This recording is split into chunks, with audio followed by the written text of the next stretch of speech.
बहुत बहुत स्वागत है मेरे चैनल इजी टू लर्न में। फ्रेंड्स, वंस अगेन हम एक नया वीडियो लेकर आ चुके हैं और जो आज का हमारा टॉपिक है वो है रिफ्लेक्शन ऑफ वेव या ट्रांसमिशन ऑफ वेव। हालांकि रिफ्लेक्शन और ट्रांसमिशन दोनों अलग अलग चीज़ें हैं, उन दोनों को समझने का प्रयास करेंगे। तो चलिए स्टार्ट करते हैं हमारा आज का वीडियो। तो देखिए रिफ्लेक्शन क्या होता है। मान लेते हैं कोई एक वेव इन स्ट्रिंग हम यदि लेते हैं, हमने क्या किए, एक वेव है, इसको एक रोप है, रोप को हमने क्या किया, इस वॉल पर इसको बांध दिए। ठीक है, यहाँ पर हमने बांध दिया। अब यहाँ पर हमने क्या किए, एक कोई इसी को बोले, इसको यहाँ पर झटका दिया हमने और वो वेव आगे बढ़ी। जैसे हमने झटका दिए एक यहाँ पर हमने, तो ये क्या करेगी, ये दीवार तक जाएगी और दीवार तक जाकर, अब दीवार तो क्या है कि हिलने वाली नहीं है, दीवार थोड़ी हिलेगी, तो इसको हम लोग मान लेते हैं कि ये फिक्स्ड वाल है। ये कैसा है, फिक्स्ड वाल है, मतलब यहाँ पर ये मूव नहीं करेगी। तो फिक्स्ड वाल है, इसका मतलब हम लोग इसको बोल सकते हैं फिक्स एंड, फिक्स्ड एंड, क्योंकि ये हिलेगा नहीं। तो फिक्स्ड एंड पर जाकर ये क्या हो जाएगी, वहां से रिफ्लेक्ट होगी, मतलब वापस आ जाएगी। तो इसको कहते हैं, वापस आने को बोलते हैं रिफ्लेक्शन ऑफ वेव। या हो सकता है ये फिक्स्ड वाल नहीं होती, ये हो सकता है थोड़ी बहुत इसमें वेव अंदर चली जाए। यदि ये कोई फिक्स नहीं होता, कोई स्मूथली मीडियम होता, मान लो सपोज करो उदाहरण के तौर पे यहाँ पर कोई पानी होता, तो ये वेव की जो एनर्जी है वो कहाँ चली जाती, पानी में चली जाती, मतलब ये ट्रांसमिशन हो जाता। तो ट्रांसमिशन का मतलब होता है एक मीडियम से वेव का दूसरे मीडियम में चले जाना। जैसे कोई एक एयर में मैं अभी बोल रहा हूँ, मेरी जो आवाज़ है वो आपके कानों तक जा रही है और कानों के बाद कानों के अंदर एक अंदर फ्लूइड में चली जा रही है ना, सेल फ्लूइड में चली जा रही है, तो वो मीडियम बदल गया, तो यहाँ पर ट्रांसमिट हो गई, मेरी आवाज़ आपके कानों तक ट्रांसमिट हो गई। लेकिन ये फिक्स्ड वाल थी, कोई जैसे दीवार में अपन कोई बॉल को मारेंगे है ना, कोई स्पंज बॉल को मारेंगे तो क्या वापस रिफ्लेक्ट हो जाएगी ना अपनी तरफ वापस, तो इसको रिफ्लेक्शन बोलते हैं। वापस आ जाना उसी मीडियम में रिफ्लेक्शन कहलाता है, दूसरे मीडियम में चले जाना ट्रांसमिशन कहलाता है। ठीक है, तो फिर से मैं इसको बता दूं, to pass into other medium, into other medium, ये क्या कहलाएगा, इज ट्रांसमिशन। ठीक है, ट्रांसमिशन। और to bounce back, bounce back in the same medium, in the same medium is reflection, is reflection. ठीक है, चल, तो ये मैंने आपको बताया कि ये दोनों क्या है, रिफ्लेक्शन। अब मान लेते हैं मैं कोई एक पल्स लेता हूं, यहाँ पर एक अपनी पल्स लिए, ठीक है, और ये पल्स जनरेट किए, ये रोप में जा रही है और ये वॉल है, तो वॉल में क्या होगा, ये वापस आ जाएगी, ये इस स्पीड पे जा रही है, 20 स्पीड से जा रही है। और मान लो ये फिक्स्ड एंड है, ये कैसा फिक्स्ड एंड है, तो ये वहां से क्या हो जाएगी, अभी अभी मैंने आपको बताया कि ये वहां से वापस आ जाएगी, है ना।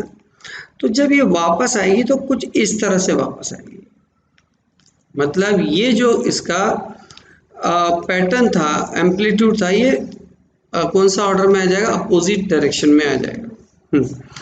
तो जब रिफ्लेक्शन होता है या ट्रांसमिशन होता है, तो वेव की बहुत सी प्रॉपर्टी, वेव की प्रॉपर्टी जो है वो क्या हो जाती है, चेंज हो जाती है, वेव प्रॉपर्टी चेंज हो सकती है।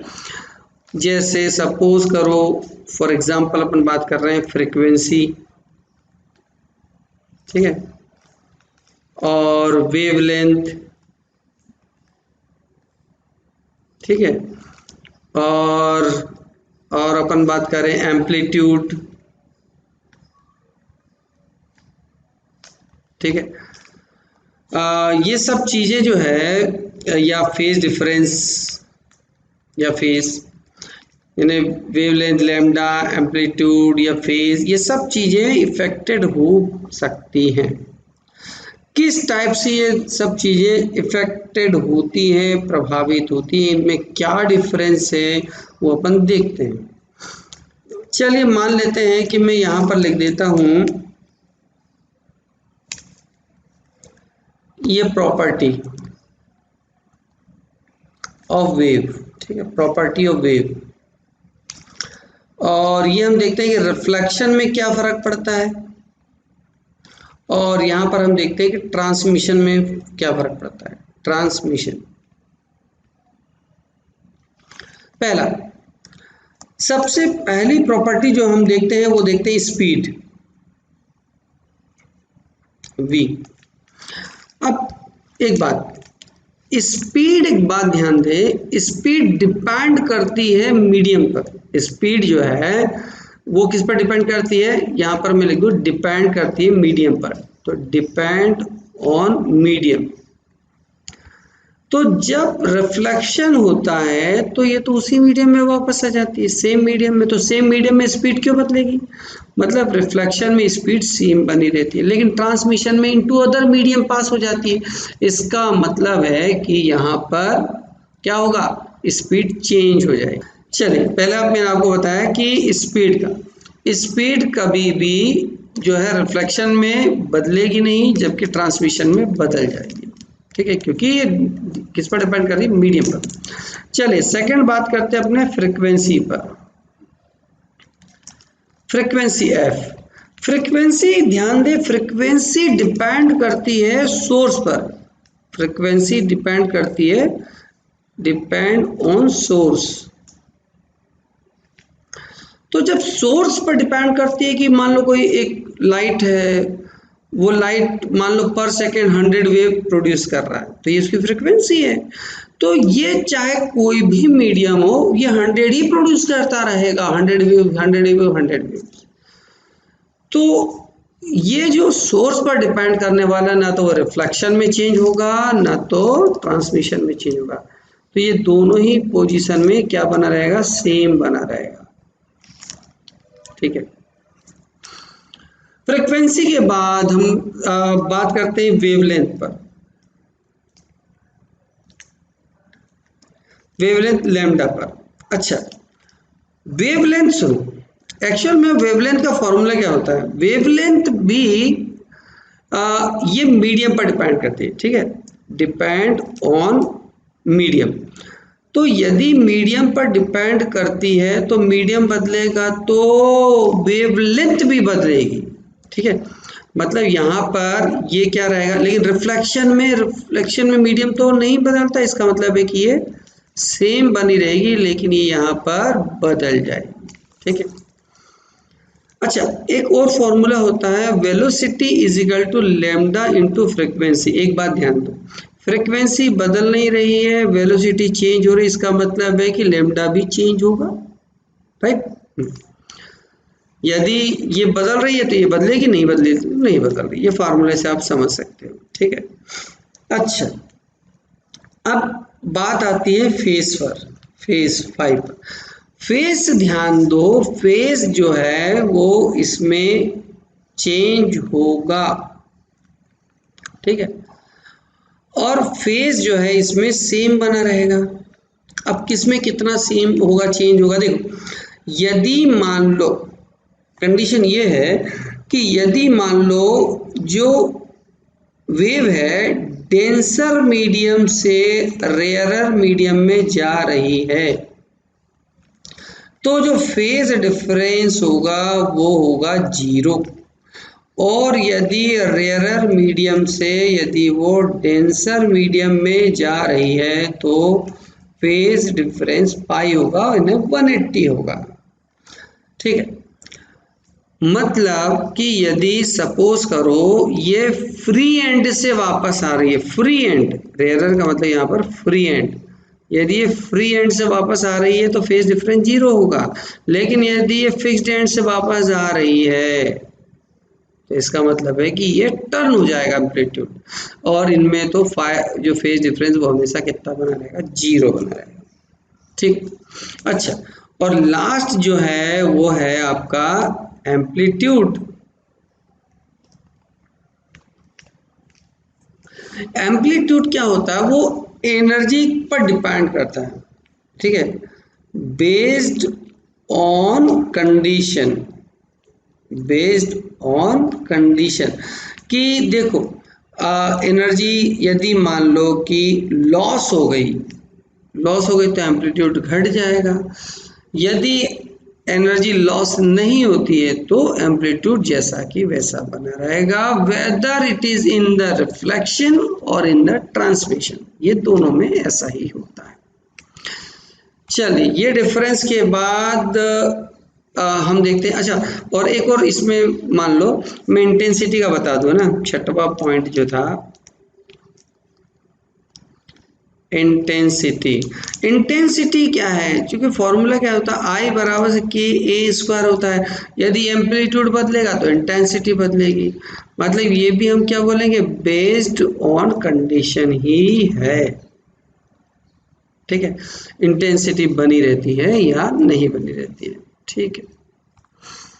अच्छा, हमारे पास कोई वेव इक्वेशन क्या है, पहले तो ये बताओ, वेव इक्वेशन को हम लोग शुरू से पढ़ते आ रहे हैं, y is equal to A sine omega T minus K X, यदि ये किस डायरेक्शन में प्रोपोगेट कर रही है, ये प्लस एक्स डायरेक्शन में यदि चल रही है तो,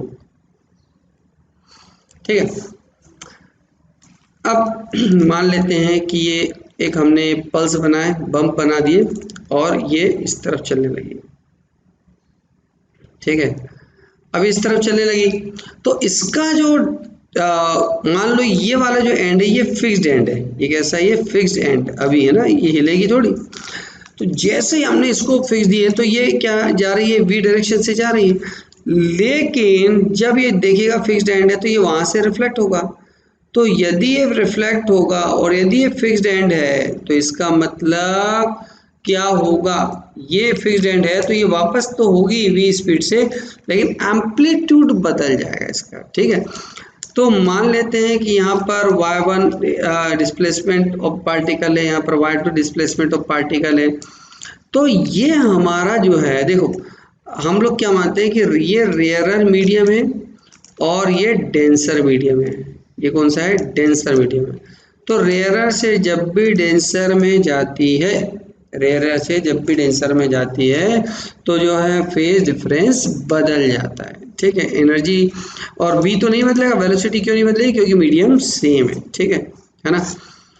तो इसका जो फॉर्मूला होगा y इज इक्वल टू, पहला जो होगा y1 बराबर से a साइन ओमेगा साइन, ठीक, अब साइन देखो, अब ओमेगा तो क्या फ्रीक्वेंसी है, एम्पलीट्यूड तो अभी अपन बता रहे हैं कि ये देखो ऊपर की ओर जा रही है तो ये एम्पलीट्यूड ए हो गया, साइन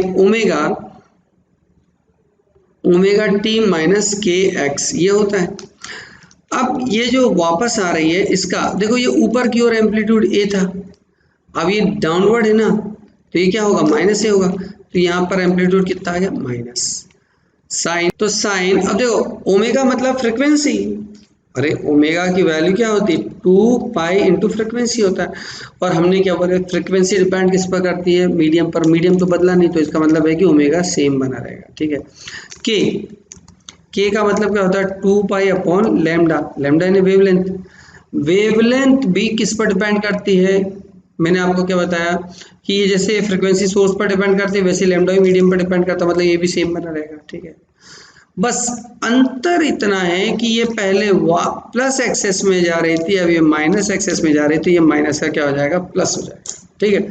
अच्छा, मैंने आपको बताया जब रेयर से डेंसर में जाता है तो यहाँ पर फेज डिफरेंस 180 का आ जाता है, तो इसको हम लोग ऐसे भी लिख सकते हैं, ए साइन ओमेगा टी प्लस के एक्स प्लस पाई, क्योंकि साइन 180 प्लस थीटा बराबर माइनस साइन थीटा होता है। ठीक, 180 प्लस थीटा थर्ड क्वाड्रेंट में आता है और थर्ड क्वाड्रेंट में केवल 10 पॉजिटिव होता है, बाकी साइन कॉस नेगेटिव होते हैं। ठीक, चल तो ये मैंने आपको बता दी यहाँ तक। अब ये कहाँ से रिटर्न हो रहा था, ये फिक्स्ड एंड से हो रहा था। मान लेते हैं कि हमने फ्री एंड वाला एक केस है, ठीक है, ये यहाँ पर क्या था, फिक्स्ड एंड। अब मान लेते हैं कि हम यहाँ पर बात कर रहे हैं कौन सा, फ्री एंड वाली बात कर रहे हैं। फ्री एंड वाली यदि बात कर रहे हैं तो फ्री एंड पर यदि हमने कोई बम्प बनाया और यहाँ पर हमने एक छोटा सा छल्ला दे दिया और ये एक रॉड डाल दी इसमें, ठीक है, ध्यान देना। अब ये फ्री एंड हो गया, तो फ्री एंड हो गया तो ये क्या होगा, ये v स्पीड से जाएगी, ठीक है, यहाँ पर ये v स्पीड से जाएगी तो इसमें डिस्प्लेसमेंट कितना होगा, y1 होगा। तो अब जैसे ही यहाँ पर जाएगी, लेकिन यहाँ पर क्या होगा, ये फ्री एंड है तो ये इसके साथ वापस ऊपर चली जाएगी, फिर रिटर्न हो जाएगी। मतलब ये सेम उसी पोजीशन में वापस आ जाएगी, ठीक है, मतलब ये v ही स्पीड से वापस आ जाएगी, लेकिन इस बार इसका एम्पलीट्यूड नहीं चेंज होगा। इस बार ये फ्री है, मतलब ये कौन सा मीडियम है, रेयरर मीडियम है, ठीक है। और ये जो थ्रेड, रोप, स्ट्रिंग है, ये इस बार बन जाएगी, क्या बन जाएगी, डेंसर मीडियम, ठीक है। तो डेंसर मीडियम से ये इस बार वेयर मीडियम में जाएगी, तो y1 बराबर से a sign omega T plus के एक्स तो था, y2 बराबर से इस बार एम्पलीट्यूड नहीं बदला, सेम बना रहेगा साइन ना तो ओमेगा टी। अच्छा एक बात, यहाँ पर ये जो था प्लस था, ये क्या बन गया, माइनस, तो इस बार जरूर ये क्या बन जाएगा, प्लस बन जाएगा, क्योंकि माइनस एक्स में जा रहा है, ठीक है।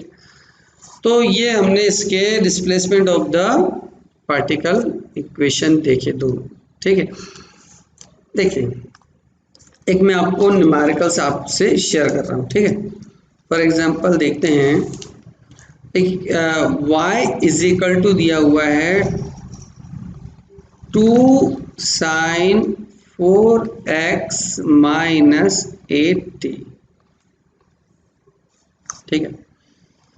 अब ये बोला गया है कि is reflected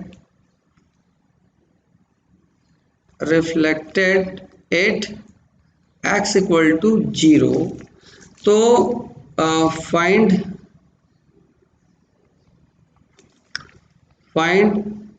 equation of reflected wave with free और फिक्स्ड एंड। तो आपको फिक्स्ड एंड और फ्री एंड पर जो है रिफ्लेक्टेड वेव की क्या इक्वेशन बनेगी, ये आपको पता लगाना है, ठीक है। चलिए सॉल्व करने से पहले मैं आपको बोलूं कि उदाहरण के तौर पे देखो, यदि मान लीजिए यदि ये ऐसे जा रही है, ठीक है, यदि ये फ्री, आपका कौन सा एंड हुआ, यदि ये सपोज करो फिक्स्ड एंड हुआ तो ये इस तरह से अपोजिट होकर आ जाएगी, और यदि ये फ्री एंड हुआ तो ये उसी वे में वापस आ जाएगी जैसी वो चल रही थी, फ्री एंड।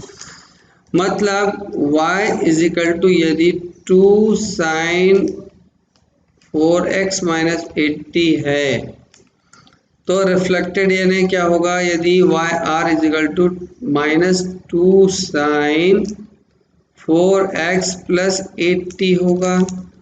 और यदि ये सेकंड वाली कंडीशन की बात कर रहे हैं, 2 साइन 4x प्लस 80 हुआ, ठीक है। ये आपका सिंपल, वेरी सिंपल आंसर हो गया, ठीक है। देखिए फ्रेंड्स, अब हम ये किस तरह से इसके न्यूमेरिकल या किस तरह से इनका इंटरफेरेंस होता है वो समझते हैं। देखो एक पतली सी एक वेव है, ठीक है, एक पतली सी एक वेव है और इस वेव के साथ यहाँ पर इसमें एक हमने कोई बम्प प्रोड्यूस किया, इसके साथ कोई दूसरी एक वेव जुड़ी हुई है, ठीक है, यानी यहाँ पर एक मोटी सी वेव यहाँ पर इसके साथ अटैच है, ठीक है, ये अटैच है। और ये वाला जो यहाँ पर ये जहाँ से बाउंडेड है, इसका मतलब यहाँ पर एक मान लो कि एक एंड है यहाँ पर, ठीक है। अब यहाँ पर ये दो वेव है। अब देखो चूंकि इनकी डेंसिटी में चेंजेस है तो इसका मतलब है कि ये अलग अलग मीडियम मान लो आप, तो ठीक है, डेंसिटी बदल गई मतलब दो मीडियम हो गया। ये पहली वाली जो वेव है इसको हम लोग मान लेते हैं मीडियम 1 और जो सेकंड वेव है इसको मान लेते हैं हम मीडियम 2, ठीक।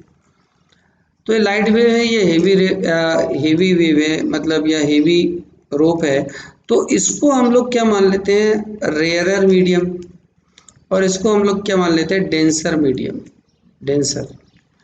तो रेयरर और डेंसर के बीच में, अच्छा कौन सी रेयरर होगी कौन सी डेंसर होगी, सिंपल है, जिसमें वेलोसिटी ज़्यादा वो रेयरर, जिसमें वेलोसिटी कम वो डेंसर। रेयरर का मतलब होता है, यहाँ पर रेयरर का मतलब होता है जो v होगा वो क्या होगा, हमेशा हाई होगा, और डेंसर का मतलब यहाँ पर क्या होगा, डेंसर का मतलब वेलोसिटी यहाँ पर लो होगी, ठीक है। ये सिंपल तरीका है। अब यदि इस तरह से इसमें वेव जाती है तो रेयरर से जब भी डेंसर में जाती है तो ये वेव कैसे प्रोड्यूस होगी आगे, तो आगे कैसे प्रोड्यूस होगी, ये वेव चलेगी यहाँ पर।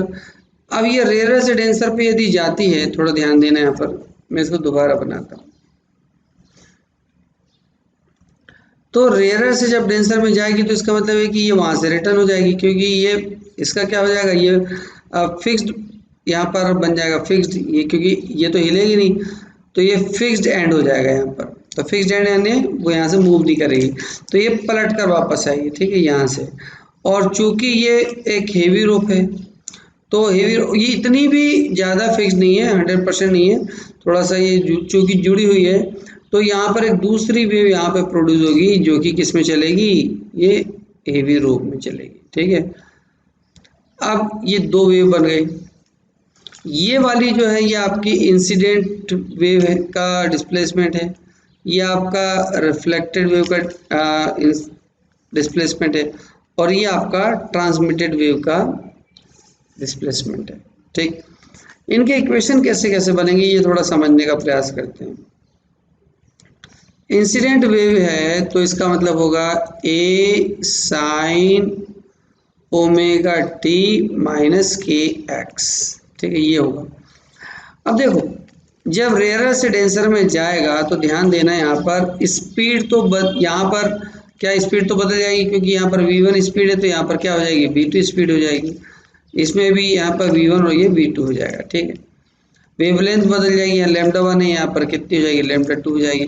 फ्रीक्वेंसी नहीं बदलेगी, फ्रीक्वेंसी दोनों जगह एफ ही बनी रहेगी, ठीक है। फ्रीक्वेंसी कभी भी क्या मीडियम पर डिपेंड नहीं करती, ये सेम रहती है, ठीक। तो ये ध्यान देना। अब इसमें ट्रांसमिटेड वेव का सॉरी रिफ्लेक्टेड वेव का इक्वेशन क्या बनेगा, क्योंकि अब एम्पलीट्यूड तो नीचे आ गया। अच्छा एम्पलीट्यूड क्या रहता है, एम्पलीट्यूड हमेशा, चूंकि ये वेव की जो है एनर्जी बदल गई, मतलब दो भागों में बढ़ गई ना, ये कुछ एनर्जी आगे चली गई, तो एम्पलीट्यूड इसमें हमेशा ये थोड़ा सा लेस हो जाएगा। तो यहाँ पर इसका एम्पलीट्यूड कितना हो जाएगा a साइन, अब फ्रिक्वेंसी ओमेगा की फ्रिक्वेंसी वो तो सेम बनी रहेगी, लेकिन चूंकि ये डाउनवर्ड है तो यहाँ पर ये क्या हो जाएगा नेगेटिव हो जाएगा। अब माइनस, चूंकि लेमडा मीडियम बदल गया तो क्या बदलेगा, लेमडा के बदल जाएगा, लेमडा बदल जाएगा, तो यहाँ पर मैं क्या लिख देता हूँ k2x, ठीक है। और ट्रांसमिटेड वेव का जब, अच्छा एक बात सॉरी, इसमें क्योंकि ये जो वापस आने वाली है वो थोड़ी ना, अभी ये वापस आने वाली रिफ्लेक्टेड में तो सेम के रहेगा ना, ट्रांसमिटेड में होगा, तो ट्रांसमिटेड में चूंकि एम्पलीट्यूड तो वही की वही है, सेम बना रहेगा साइन। अब यहाँ पे फ्रिक्वेंसी तो सेम रहेगी, sorry sine omega T minus k2x। अच्छा ये चूंकि अपोजिट डायरेक्शन में जा रही थी, इस तरफ जा रही थी है ना, ये प्लस एक्स में जा रही थी माइनस एक्स में जा रही थी, तो यहाँ पर माइनस का क्या हो जाएगा, प्लस हो जाएगा, ठीक है। लेकिन ये सेम डायरेक्शन में जा रही है तो माइनस का माइनस ही बना रहेगा, K2 जरूर चेंज हो जाएगा, ठीक हो गया।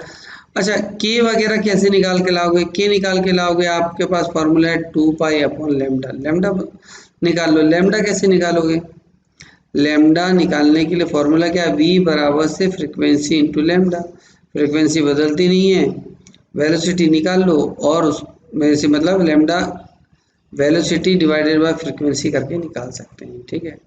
अब अच्छा, यहाँ पर जो एम्पलीट्यूड है मैंने आपको बोला कि बदल जाएगा, तो एम्पलीट्यूड 1 और 2 अपन ये मान लेते हैं अलग अलग। तो एम्पलीट्यूड यहाँ पे मैं लिख देता हूँ ना, रिफ्लेक्टेड का और ये ट्रांसमिशन का। तो रिफ्लेक्टेड का जो एम्पलीट्यूड है वो कैसे निकालते हैं, फॉर्मूला सुन लो, V2 माइनस V1 और V2 plus V1 multiply by incident amplitude. और ट्रांसमिटेड का क्या हो जाएगा, ये 2 times of V2 divide by V1 plus V2 times of incident amplitude, ठीक। चल, तो ये फॉर्मूला थोड़ा सा इसको रिमेम्बर कर लो,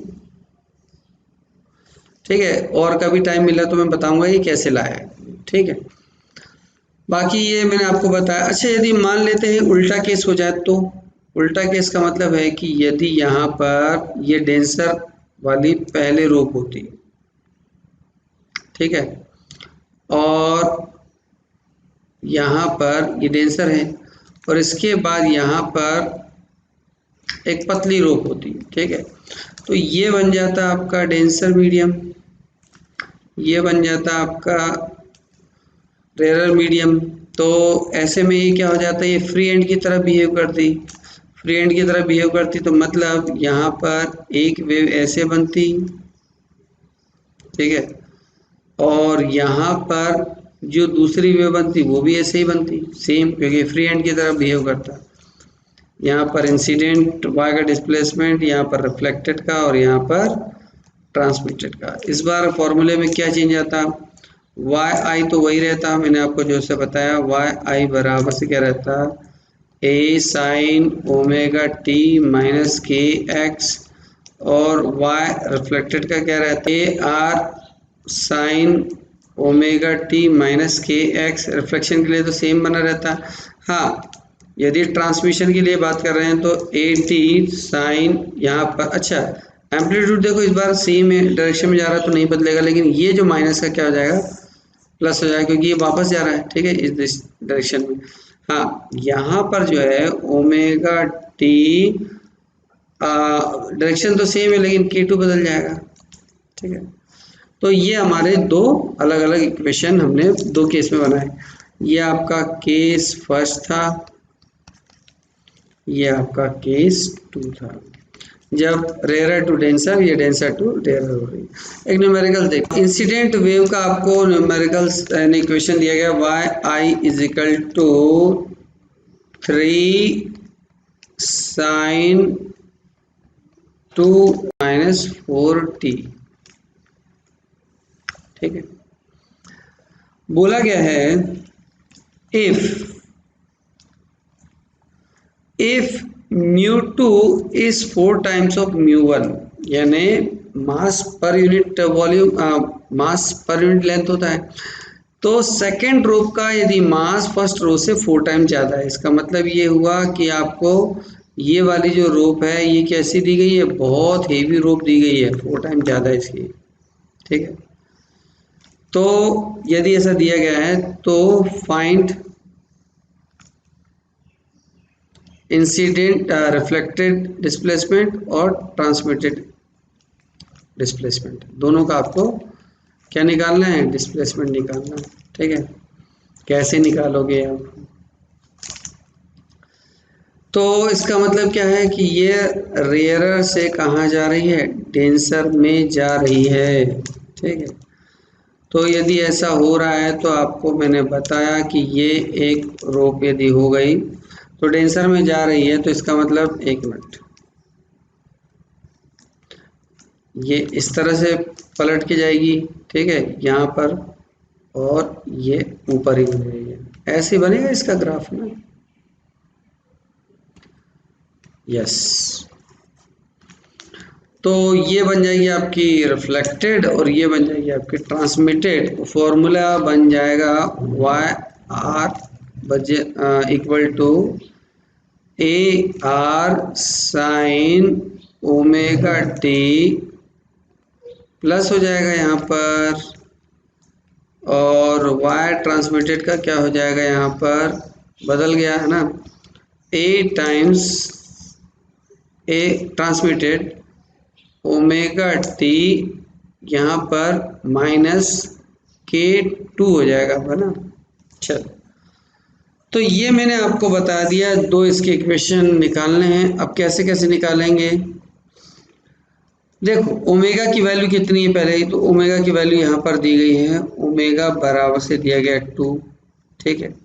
के की वैल्यू कितनी है यहाँ पर, सॉरी ओमेगा की वैल्यू यहाँ पर कितनी दी गई है,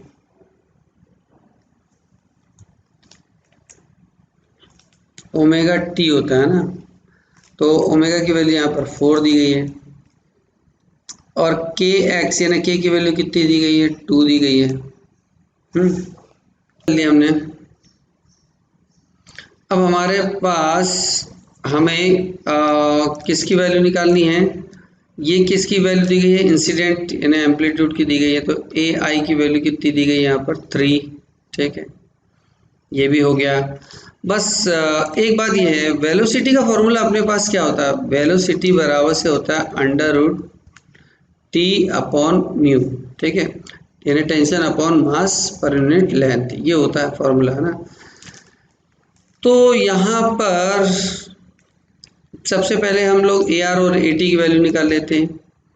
ए आर की वैल्यू फॉर्मूला क्या होता है, याद होगा आपको, V2 minus V1 upon V2 plus V1 multiply AI, ठीक है। अब V2 और V1 की वैल्यू निकालनी है, तो यहाँ पर वेलोसिटी कितनी है V1 और यहाँ पर वेलोसिटी कितनी है V2, ठीक है। अब उनमें हम कैसे निकालेंगे वेलोसिटी, तो V का फॉर्मूला क्या होता है, V बराबर से होता है coefficient of T divide by coefficient of x। तो यहाँ पर होता है कोएफिशिएंट ऑफ t का कोएफिशिएंट कितना है 4 और x का कोएफिशिएंट कितना है 2, तो ये हो गया 2 मीटर पर सेकंड, ये वेलोसिटी आ गई है ना, यानी ये v1 आ गया आपका, ठीक है। अब एक बात समझ लो, यहाँ पर ये बोल क्या रहा है कि इसका क्या बदला, डेंसिटी बदली है। मतलब यदि हम लोग ये इस तरह से लिखें v1 upon v2 equal to क्या होगा, यहाँ पर होगा टेंशन अपॉन म्यू, और यहाँ पर क्या होगा टेंशन अपॉन 4 म्यू, क्योंकि ये 4 टाइम ज़्यादा है डेंसर, तो ये क्या हो जाएगा, टी से टी कट जाएगा और टी से टी कट जाएगा, तो यहाँ पर कितना आ जाएगा 1 upon under root mu of 4 time of mu, ठीक है, म्यू से म्यू कट जाएगा और अंडर रूट 4 खोलेगा तो 2/1 आ जाएगा। मतलब V2 की जो वैल्यू आएगी वो V1 से 2 टाइम्स आएगी। और V1 की वैल्यू कैसे निकालोगे, है ना, अब अपने को यहाँ तक तो हो गया। V1 की वैल्यू कितनी, V2 निकालना है तो क्या निकलेगा, V1/2 निकलेगा। तो V1 की वैल्यू कितनी है अपने पास 2/2, यानी यहाँ पर आ जाएगा 1 मीटर पर सेकेंड, ठीक है।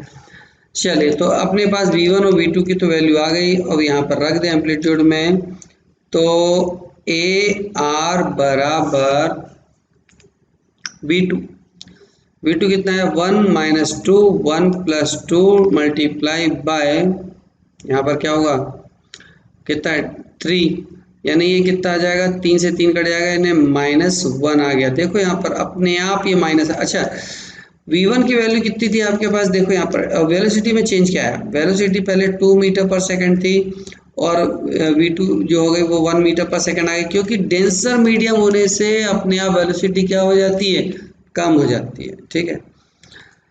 स्पीड घट गई मतलब डेंसर मीडियम हो गया। और एम्पलीट्यूड अपने आप नेगेटिव आ गया, यानी अपोजिट डायरेक्शन में आ गई, ठीक है। और ए ट्रांसमिटेड कैसे निकालेंगे, 2 टाइम्स ऑफ V2 अपॉन क्या होगा V1 plus V2 multiply by AI, मतलब 2 टाइम्स ऑफ V2 यानी कितना 1, और V1 प्लस V2 यानी 3 मल्टीप्लाई बाई 3, 3 से 3 कट गया, यानी कितना आ गया 2 आ गया, ठीक है। चलो 80 और AR की तो वैल्यू आ गई। ठीक है, हो गया। अब हम इसके आगे की वैल्यू जो है मैं नीचे ही यहाँ पे करके बता देते। देखिए अब अपने को क्या चाहिए, AR और इसकी तो वैल्यू आ गई। अब नेक्स्ट चाहिए अपने को, यहाँ पर मैंने आपको क्या बताया, क्या बदल जाता है यहाँ पर, K2 बदल जाता है, K2 है ना, K बदल गया। तो K का जो फॉर्मूला है पहले तो उसको निकालना पड़ेगा अपने को। देखो K का जो फॉर्मूला होता है वो होता है 2 पाई अपॉन लेमडा। ठीक है, अब लेमडा देखो इसका मतलब जो है K जो है वो किसके एंटी प्रोपोर्शनल होता है, वो लेमडा के रेसिप्रोकल होता है, तो कांस्टेंट वैल्यू है। मतलब यदि लेमडा यदि ज़्यादा हुआ तो K कम हो जाएगा। ठीक, ये क्लियर हो गया ना। मतलब यदि K1 अपॉन K2 यदि निकालेंगे तो वो क्या निकलेगा, यहाँ पर वो इसका अपोजिट निकलेगा, यानी यहाँ पर लेमडा 2 अपॉन लेमडा 1 आएगा। ठीक है, ये क्लियर है। अब हमारे पास V इजिकल टू कितना होता है, फ्रिक्वेंसी इंटू लेमडा। ठीक है, तो फ्रिक्वेंसी इंटू लेमडा। ठीक है, अब ध्यान देना यहाँ पर, अब यदि फ्रिक्वेंसी तो दोनों में सेम है, मतलब यदि हम V1 अपॉन V2 निकालेंगे तो वो कितना निकलेगा, लेमडा 1 अपॉन लेमडा 2, जो मतलब V1 V2 का रेशियो है वही लेमडा का रेशियो होगा, और V1 V2 का रेशियो तो हमें पता है, तो इसको पलट के किसका रेशियो बना दे, K1 K2 का रेशियो बना दे। ठीक है, V1 अपॉन V2 कितना, V1 कितना है 2 अपॉन 1, तो यहाँ पर ये किसका बन जाएगा, ये V1 अपॉन V2 का है तो यही किसका बन जाएगा, ये K2 अपॉन K1 का बन जाएगा। ठीक है, तो K2 की वैल्यू यहाँ पर से कितनी आ जाएगी, 2 टाइम्स K1, कितनी जाएगी, 2 टाइम्स K1। ठीक है, अब K की वैल्यू निकाल लो। K की वैल्यू अभी अभी हमने क्या करे थे, X के मल्टीप्लाई में जो होता है वो K की तो वैल्यू होती है, तो X के मल्टीप्लाई में कितना है 2, तो कितना आ गया 4 आ गया। ठीक है, तो चलिए अब हमारे पास सभी वैल्यू आ गई है, अब हमें वैल्यू केवल लिखना है ना। तो चलिए मैं यहाँ पर लिख देता हूँ फिर से, y रिफ्लेक्टेड बराबर अपना जो एम्पलीट्यूड रिफ्लेक्टेड कितनी आई थी, -1 आई थी। ठीक है, तो यहाँ पर माइनस साइन, जो अपने पास फॉर्मूला क्या था यहाँ पर 2x प्लस हो जाएगी। ठीक है, 4t, क्योंकि ये अपोजिट डायरेक्शन में जा रहा था। ठीक है, ये हो गया। अब ये हो गया y ट्रांसमिटेड का। अब यहाँ पर क्या होगा, यहाँ पर इसकी जो ट्रांसमिशन में अपन ने कितनी लाए थे, a टाइम्स अपन ने लाए थे 2 आई थी ना, तो 2 साइन, अब k की वैल्यू यहाँ बदल गई थी, यहाँ तो 4x, यहाँ पर -4 टाइम्स। ठीक है, तो ये अपने दोनों इक्वेशन निकल गए फ्रेंड्स, इक्वेशन। तो फ्रेंड्स चलिए यहाँ पर हमारा छोटा सा न्यूमेरिकल था, एक दो बार इसको आप पॉज करके देख लें, रिवाइज करके देख लें, रिवाइंड कर लें इस वीडियो को, तो आपको बेहतर समझ में आ जाएगा। चलिए तो फ्रेंड्स ये टॉपिक को यहीं पर एंड करते हैं, रिफ्लेक्शन और ट्रांसमिशन ऑफ वेव, और मिलते हैं अगले वीडियो में। Thanks for watching.